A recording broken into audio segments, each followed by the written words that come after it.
大家平安。让我们来到主人面前一起敬拜，用我们真实的心来到主人面前，毫无保留的摆在上帝面前，让上帝来带领我们，让我们用真实的心来到主人面前来敬拜，来领受上帝的话语与恩典。我们一起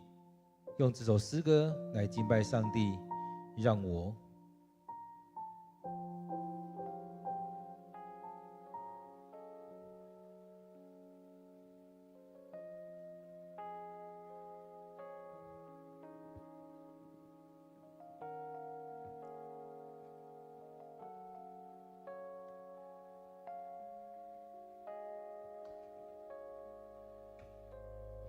你用重价救赎我，使我脱离罪恶河，叫我这不配的人平息得救。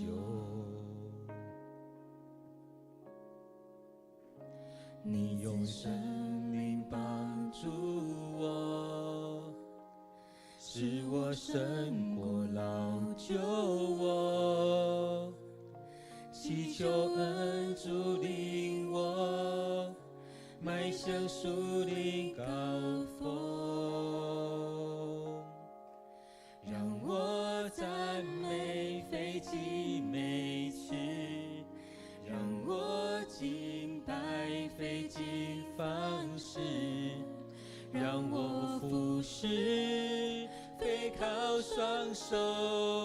而祷告费尽用口。让我爱人不要虚假，让我待人用心而发，让我学习顺服，以圣洁为装饰。你用重价救赎我，使我脱离罪恶河，叫我这不配的人平息得救。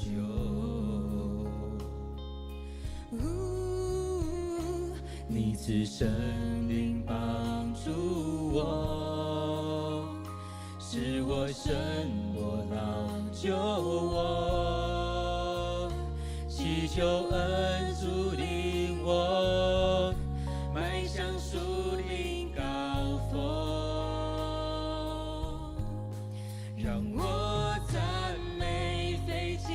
每次，让我敬拜费尽方式，让我服侍非靠双手，而祷告费尽用口，让我爱人不要虚假，让我待人用心而发，让我学习顺服，以圣洁为装饰，让我赞美费尽每次，让我敬拜费尽方式，让我服侍非靠双手，而祷告费尽用口，让我爱人不要虚假，让我待人用心而发，让我学习顺服，以圣洁为装饰，让我学习顺服，以圣洁为装饰。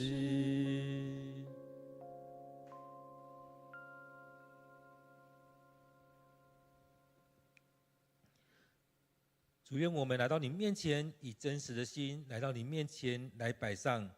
让我们所摆上这一切是最真实的一刻，是最真实的一面，是将我们自己摆上，而不是担忧任何的事情，单单的将自己交在主你手中。感谢主，你用重价救赎我们，让我们脱离那罪恶，让我们脱离这世上许多的捆绑，叫我这不配的人平信的得救，因着信领受你的恩典，因着信你就在我们生命当中，让我们胜过老旧的我，不再是依靠自己，而是依靠圣灵来帮助。如今活着不再是我，乃是基督在我里面活着。让我们生命里面被你翻新，被你更新，不再是过去的老我，而是真实的被你来充满的那个我。让我们开口来赞美你，不是要看到要用多漂亮的话语，而是用最真实的话语来到你面前来敬拜你。主啊，主啊，让我们知道怎么样敬拜，怎么样来赞美，不是透过形式而已，而是真实的用我们的心灵与诚实来敬拜你。让我们在服侍的过程当中，不是一直在忙碌，不是一直在忙碌，而是真的依靠着圣灵来服侍你，来服侍这许多弟兄姐妹，让我们由心而发来做这许多的事情。主啊，带领我们，让我们生命里面有你的同在，让我们生命当中你持续对我们说话，让我们在所做的每一件事情当中都遇见你。所以我们要来到你面前，将这一切都摆上。主，当我们来到你面前敬拜，也恳求你的灵就在我们当中来帮助我们，让我们更深的领受你的话语与浇灌。所以我们要将今天的聚会恭敬的仰望在主你手中，愿主你赐福，愿主你带领我们。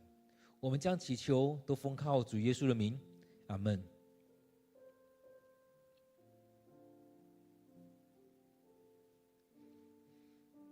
今天9月20日，我们要一起来读的经文在尼希米记第10章第1节到第31节。尼希米记第10章第1节到第31节。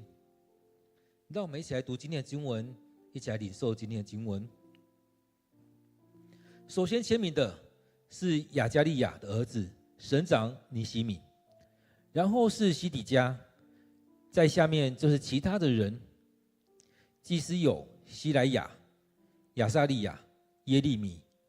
巴斯户尔、亚玛利亚、马基亚、哈图、示巴尼、马路、哈林、米利莫、俄巴迪亚、但以里、进顿、巴路、米舒兰、亚比亚、米亚敏、马西亚、毕该、示玛雅。利未人有亚萨尼的儿子耶稣亚、希拿达宗族的宾内，还有甲面、示巴尼、何地亚、基利他、比莱亚、哈难、米迦、利和、哈沙比亚、萨克、示利比、示巴尼、何地亚、巴尼、比尼努。民众的首领有巴路、巴哈、摩押、以兰、萨图、巴尼、布尼、亚甲、比拜、亚多尼亚、比格瓦伊、亚丁、亚特、西西加、亚朔、何地亚、哈顺、比塞、哈拉、亚拿图、尼拜、摩比亚、米舒兰、西西、米士萨别、萨都、亚杜亚、比拉提、哈难、亚奈亚、何西亚、哈拿尼亚、哈素、哈罗黑、比利哈、朔百、利红、哈沙拿、马西亚、亚西亚、哈南、亚南、马路、哈林、巴拿。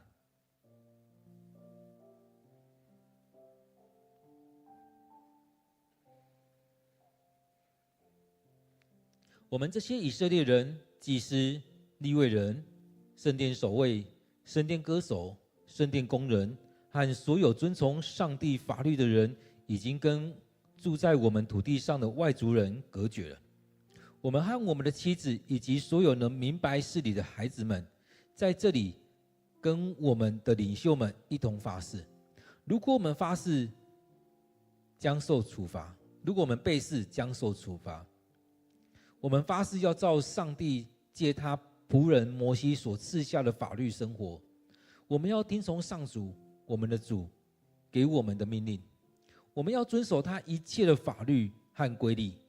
我们不跟住在我们土地上的外族人通婚。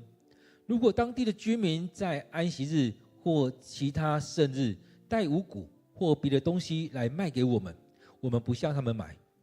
每逢第7年，我们不耕种土地，也不追讨欠我们的债。我们今天经文在尼希米记第10章第1节到第31节，让我们再用点时间来读今天的经文，来思想默想今天的经文。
大家平安。当我们在看一些经文的时候，其实应该可以想得到，我们都不喜欢一直看到很多的名字、很多的尺寸、很多的这些东西。我们好像都比较喜欢看一些故事性的，所以我们会觉得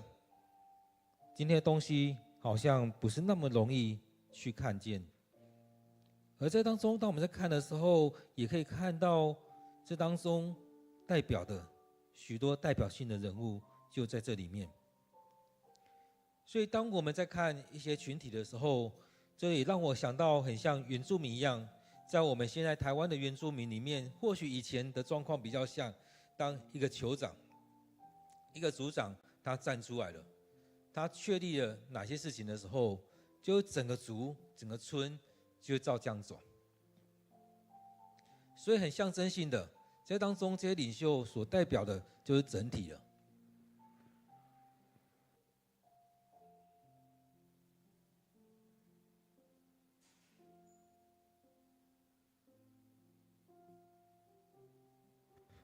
因此，当我们在看这些经文的时候，应该会发现，这当中从上面到下面，这所有的人参与在当中，也在这里面签名。这也代表，就像前面的第9章最后面在讲到说，他们就开始为这些事情来立约，重新立约。所以在这样重新立约的过程当中，每一个人都要担负起他在这当中需要担负的事情。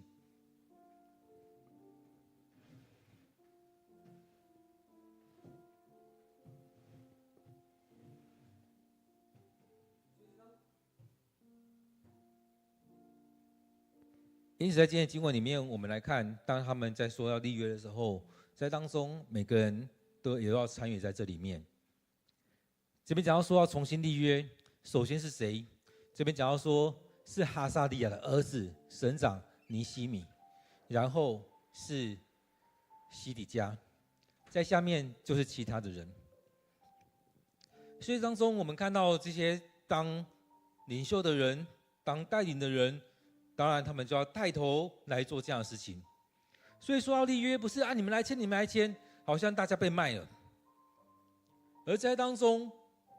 开始签的是从省长，从尼西米开始，从发起人开始，从这当中每个人就一起来签，来跟上帝立约，再次的要回到上帝面前来。所以这边讲到说，首先签名的是加萨利亚的儿子省长尼西米，然后是他旁边的这个西底家，在下面就是其他的人。所以我们看到圣经里面也常常说，在谈的一些事情都是从最内圈一直往外扩，就像福音一样，就像上帝的祝福一样，先是犹太人，后是希腊人，然后再慢慢的出去，一直到地极。所以我们看到很多的恩典也就是如此，从上帝所拣选的这些人开始，从以色列人，从犹太人开始，慢慢的一层一层往外扩，进到希腊人，进到撒玛利亚人，进到中东、欧洲、非洲、亚洲、美洲。所以这一层一层的来扩展出去，而需要承担责任的也是一样。当上帝在问责的时候，也是从这最内圈开始问责，而要承担责任的人也就是如此。所以我们看到这当中要开始跟上帝立约，也就是从这些带头的人开始。我们看到一开始是尼西米跟这个西底家，接着是谁？接着就是这些先知这些祭司，这些来到上帝面前在服侍这些人。所以这些常常跟上帝同在的这些人来服侍的，我们感觉他是有用先来看是有位阶有头衔的这些人，就要先来。当然这当中我们看到很多事情，我们也在教会里面也在讲到说，要带头的是谁？是牧师、长老、执事，在我们教会的体制里面是如此，所以带头的也会是如此，带着做，带着签，带着走。就像我们现在在讲的这个个资法的东西，在现在很多教会、很多单位也在做这件事情。而在这里面要先签的是谁？当然，我们的牧师、长老、执事带头来签这个东西，而让整个教会能够有带一个起头的作用。所以这当中，我们看到要承担责任，也就从牧师、长老、执事开始带头。当我们在做很多事工的时候，也是一样，不论我们在幸福小组，或者是我们要进到培育系统里面，也都是如此，也要从牧师、长老、执事来带头。如果我们的长老、执事都不愿意承担这样的责任，都不愿意一起来跟，都不愿意一起来做，那就可以看到这些事情就会是很零散的，甚至很破碎的，甚至会造成教会很多的问题。如果我们来看到这些祭司、利未人、领袖他们不愿意签的话，下面也很多声音说：你看，我们的组长都不签了，那些利未人他们也不签，那些祭司他也不签，只要有一个、两个不签，就有很多这种话。我想我们在这些群体生活这么久，我们也参与了许多群体，很多时候我们也都会有这样的声音出来。而在当中，我们看到用群体来看，这些在上位者，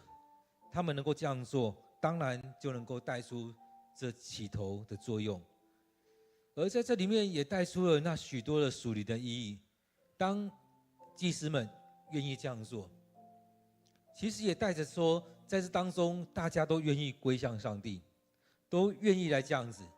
当你叫大家一起来敬拜上帝，你既不敬拜上帝，大家怎么可能会相信你？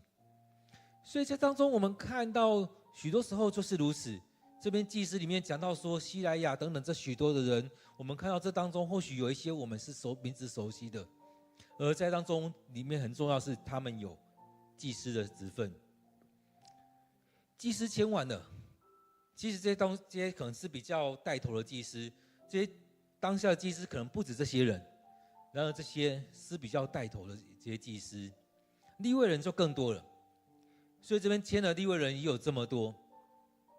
这当中有许多的利未人，包含了亚撒尼的儿子耶稣亚、西拿达宗族的宾内，有许多这样的家族宗族就在这当中，利未人就更多。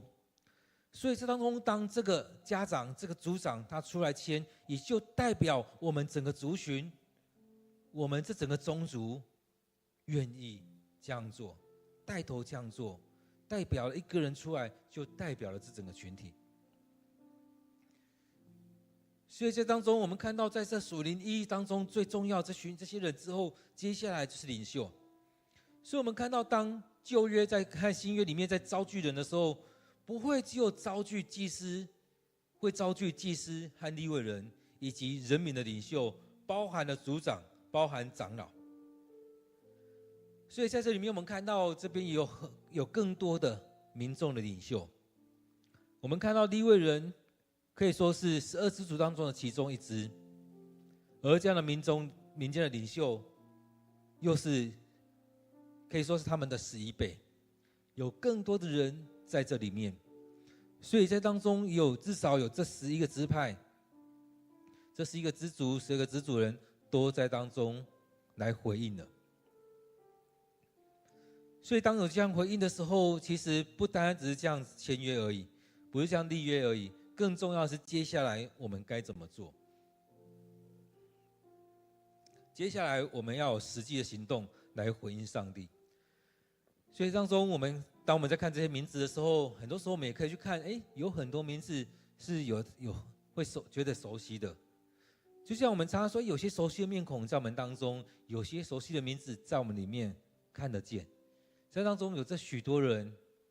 他们代表了他们的家庭、他们的家族、他们的宗族，甚至他们的支派，来做这样的签署。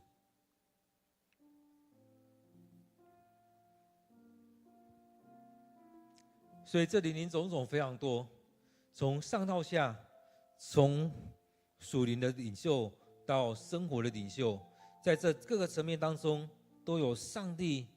的恩典与他们同在，他们愿意这样来回应，愿意这样来签署。所以前面记载了这许多有签名的人，其实我想很多人去到一些场合的时候，也都很喜欢签名。签了就是让你们知道我有来了，我参与在这里面了。就像我们去参加婚礼的时候，或者丧礼的时候，很多时候我们会签名的，让大家知道我来了。这当中也是一样，当你签名了之后，不是口说而已，而是实际在说我同意，我签署在当中。其实我想过去跟现在常会有很多人有这样的经历，就口说无凭，大家都只喊喊说说而已。就像现在我们在看一些孩子的网络上孩子的书籍的时候，有些买卖在当中，很多人也都说不要只是喊喊，只是说啊我要，但是没有实际的行动。实际的行动是什么？是付钱，是给资料，然后要寄出。所以有很多人就这样喊完之后就没了。虽然好像一个签署，网络上的签署，但是没有实际的效力。在当中我们看到很多时候也是一样，很多人都说我要，可以。很多时候我们在讨论一些事情的时候，都会说啊，这是教会重要决策，我们全部人都要来。这是很重要的事情，我们都需要一起来这当中。哇，读经很重要，祷告很重要，什么很重要，我们都要来做。有没有发现很多事情都是这样子？就像很多人在讲到说，过去这几年常常说那种网络上万人回应，然后真实上街头的只有1、2个，大家都说好啊，我们要参加，实际上出来的没几个。所以这里面在讲的时候，不是这样嘴巴讲一讲而已，而是实际上让你们头来签署。所以当中我们看到有真实的意义，也有它属灵的意义，在当中大家愿意合一，一起来做这样的事情，一起参与这样的事情。所以从省长尼希米到他旁边的人西底家，然后接下来祭司、利未人、民间的领袖，都参与在这里面，都一起来做这样签署这样的立约。这很重要，当你签下去是有它的效力，有它的意义在。就像我们回溯大概50、60年前，当我们长老教会在发表人权宣言、国事宣言等等的时候，其实一开始发动的时候，有很多的教派都说哇，这很重要。但是真的要签署的时候，有非常多的教派就退缩了。所以很多的宣言，其实早期一开始都是很多教派联合要来签署，要来讨论，然后要来发表这个。到后来大家都很害怕、担心，都退掉，只剩下少数，甚至有的只有我们长老教会自己来发表。所以这当中我们看到，当你签署了，当你发表了，你就是要去承担这样的责任。所以这当中我们看到，过去长老教会在台湾是这么重要的地位，因为很多的事情，很多台湾能够走向民主，就是因为长老教会，我们长老教会在当中过去的这些同工们，不管是牧师、长老参与在当中，而且很有信心的去面对这些，就像是以斯帖那时候讲的，死就死吧。这是上帝的呼召临到我们，我们就去承担，死就死吧。该承担、该面对的，我们就来处理，就来面对这一些。所以这里面我们看到，我们这些以色列人、祭司、利未人、圣殿守卫、圣殿歌手、圣殿工人和所有遵从上帝法律的人，已经跟住在我们土地上的外族人隔绝了。所以当中我们看到尼希里面很重要的，不单单只是嘴巴讲，而且很多事情都要有行动。当他们要跟外族的另外一半分手的时候，我相信那是极其的伤痛，但是他们依然去面对这样的事情，要回应上帝，他们去做这样的事情，断绝了跟另外一半，甚至跟小孩的关系，让他们去到他母亲、他父亲的那个国家，为了要回应上帝，要重建耶路撒冷城，要重建圣殿，他们也愿意这样摆上。所以许多事情不是嘴巴说说而已，是真实的签署立约，是真实的踏出来参与这许多的事工，真实的参与在这里面，并不是只是说说而已。很多人都这样嘴巴讲就过去了，很多人都这样讲完之后没有责任。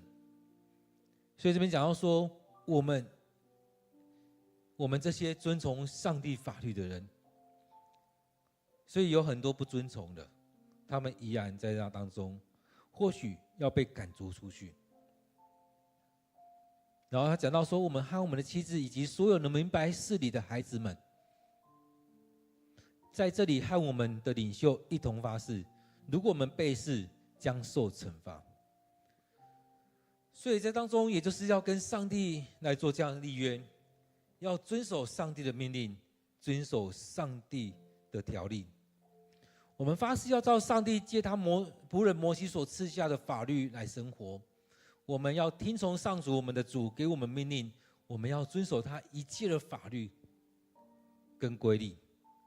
所以这是上帝所颁布的这些法律、命令和规律。其实当中我们不容易，一条一条要去遵守不容易。但是如果在我们生活当中，透过教会的生活，透过我们小组生活，透过我们已经建立了这样的习惯，我相信孩子们也很自然的就跟着这样做。所以当我们愿意这样做的时候，一切都不难。就像以前我们小的时候，很多人跟我们说，你有感觉到我们有法律吗？其实很多人都说没有，因为我们生活就是这样子。当我们学到法律的时候，后来发现我们所做就是这样子啊，所以也不觉得这些法律把我们限制住了。所以我们照着这样生活，然后有些东西该调整的，我们来做调整。所以当中我们看到教会生活也是如此，许多时候我们过了教会生活，或许我们的父亲、我们的阿公已经在教会了，所以很多东西我们已经习惯了。当我们习惯在当中的时候，我们就不会觉得被限制住，而在当中我们很自然的去遵守。这也是我们在当中建立基督教家庭的时候也是一样，让我们的家人也很自然的遵守这一些。而这也就是犹太人的生活，他们很自然的这些东西已经在他们生活里面。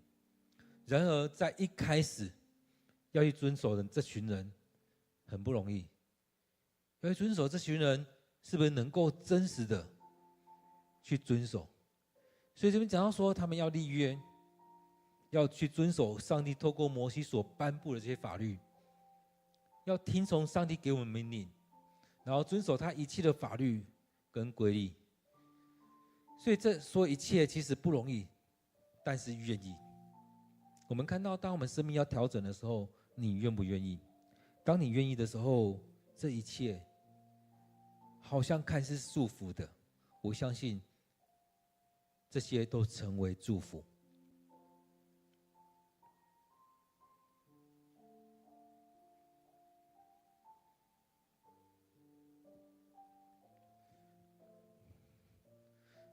30节这边说，我们不跟住在我们土地上的外族人通婚，这不容易。但当你愿意这样做的时候，这样的恩典就会赐福下来。他们前面很自然的会这样做，因为外族人就在他们当中。他们很自然这样做，因为他们跟外族人有很多的贸易，有很多的往来，所以在当中也可能彼此的就很自然的通婚了。所以这当中这边讲到说，在这样的立约里面，要遵守上帝的命令，律法、规律，所以这当中也包含了不跟外族人通婚。所以我们看到，其实圣经里面很多的记载当中，特别提出来的是那当下的问题。就像我们在使徒信经、在尼西亚信经、在许多的文件当中，我们看到在那个时代一直在阐述、一直在谈的，也势必就是那个时代的问题。问题越大的，他们需要花更多的精力去讲明、去讲清楚。所以当中我们看到就是这样子，许多时候需要更多的去阐述、去说明，但是很多是在他们生活当中的，就一句话就带过去了。而在当中对他们来讲，问题很大的，应该就是跟外族人通婚。所以他们这边要特别的拉出这一条，我们不跟住在我们土地上的外族人通婚。其实在这世代我们看到这很难，像现在的以色列这个国家里面，不跟外族人通婚的也很难了。但是当中他们讲到说，我们愿意这样做。最后这边讲到说，如果当地的居民在安息日或其他生日带五谷或别的东西来卖我们，我们不向他们买。所以当他们有这样的立约，其实当我们往后面看的时候，会发现很快的他们也打破这样的约定。而这也真的就是我们生活，我们常常这样子讲，我就忘记了。在那当下，哇，很有决心的说，我们都要这样做，我们都要这样遵循。但是在那当中，我们看到很快的都会打破。真的，我们也可以看到，其实上帝很喜欢我们来到他面前，我们把自己摆上，我们单单的仰望他，依靠他。所以这边讲到说，在安息日、在圣日、在敬拜上帝的日子。所以其实很简单的回来看，就是敬拜上帝的日子，就不再去做这些事情，让他们单单的仰望上帝，单单的敬拜上帝。所以这边讲到说，他们拿东西来卖我们，我们不买。其实我们看到，其实很多事情就可以用那个贸易的机制、交易的机制来。很多时候我们不买就没事了，当你要买就很有事。其实我们看到从以前到现在，其实有很多这样的东西。当以前在说猪瘟的时候，很多时候我们还是很喜欢去把中国、把很多地方的那个猪买过来、运过来。我们贪一时的便宜，但是造成后续更大的问题。现在在小孩当中都一直有，之前有那玩具刀，电视里在播，现在有那种很奇怪的蜡糖。其实有很多这样的东西，大家就觉得便宜，就把它进口到台湾，而造成后续有很多的问题。而在当中，我们看到，其实很多事情就是我们不去做就没有事了。我们不要去贪这些便宜，我们不要去买。就像很多人就觉得，怎么样来遵守安息日？当你专注在敬拜上帝，专注在服侍上帝，你就不会还有那些心思要去做那一些。就像我们在主日的时候都会预备午餐一样，就让我们专注在敬拜，不用再去想等一下要去吃什么，而是我们专注敬拜之后，接下来我们就留在教会，可以一起用餐，一起分享，一起代祷。很多时候我们都觉得这很麻烦啊，在这边吃很麻烦，但是有没有想到，很多时候我们一直在思想的是，我们接下来要买什么菜，要回去怎么煮，要煮哪些东西，谁要吃什么。很多时候我们在敬拜过程当中，有可能就这样分心了。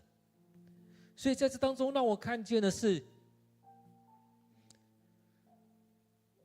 当地的人有这样的做法，我们不是要抵制他，而是我们更专注在上帝面前，我们好好的敬拜，好好的服侍上帝，上帝自然供应我们。就像以色列人他们在旷野的时候也是一样，他们缺乏的时候，上帝完全的供应。在第6天的时候，他们可以捡很多的量，因为他们第7天需要食用。所以在这当中，上帝所赏赐的是足够他们用的。所以在这里面讲到说，安息日的事情，他们不去做这样贸易，不做这样买卖，甚至在第7年的时候，不耕种土地，也不追讨欠我们的债，所以让土地，让人们都可以得着安息。所以当中我们看到的是安息日以及安息年，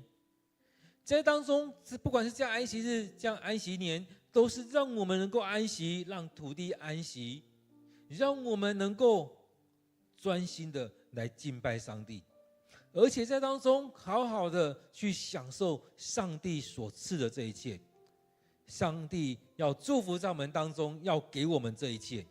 我们常常都担心这个担心那个，但是在这许多担心当中，是不是也可以回来看，我们来享受这个，享受那个，享受上帝所赐给我们的一切，让我们能够好好的来到上帝面前，来领受上帝所赐下的这一切。上帝所创造的这一切，是要让我们享受在当中，让我们浸泡在这里面。所以很多时候我们有很多理由去拒绝，但是有没有可能让我们好好的浸泡在这里面？所以各位弟兄姐妹，当我们在看今天经文的时候，会看到他们想要回到上帝面前来，在当中透过了读经，透过尼希米的带领，透过以斯拉所分享的经文，让他们看见原来有这么一块美好的境界，上帝的恩典，上帝的赐福就在这当中，让他们不再去思想其他的，而是单单的聚焦在上帝面前。当他们领受这样话语的时候，他们愿意被改变，他们愿意来到上帝面前，有这样7天8天的时间来敬拜上帝，接着他们的生命来回应上帝，来做这样重新的立约，来做这样的切断那跟许多外族的关系，然后过那圣洁的生活。接着这边讲到说，不论在安息日或者是在安息年的时候，让土地安息，让自己的生命安息。各位弟兄姐妹，在今天的经文当中，你听到了什么？你看见了什么？让我们也能够有一些安息的时刻，让上帝的恩典就在我们当中，让我们有点时间在默想今天的经文，也来回应思想，回应上帝的话语。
主，我们感谢你，你让我们知道